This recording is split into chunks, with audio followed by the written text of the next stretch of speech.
In this video, let me show you how to fix YouTube autoplay error.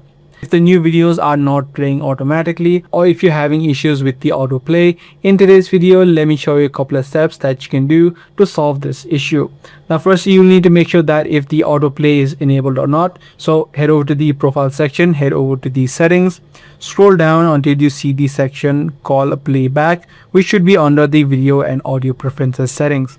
So inside of the playback option, make sure that the autoplay next video is enabled.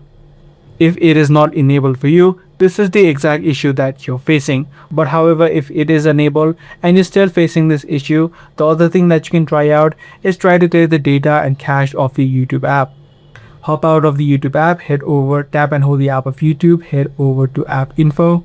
From this settings page, you'll be able to see the option called clear data. You can just tap on this option and then tap on clear all data.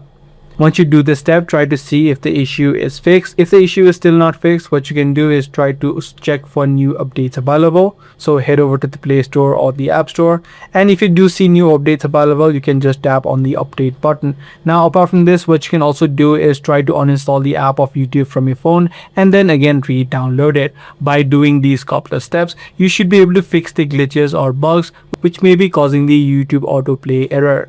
If this guide video was helpful to you, do let me know. That's pretty much all for today. I'll see you in the next video.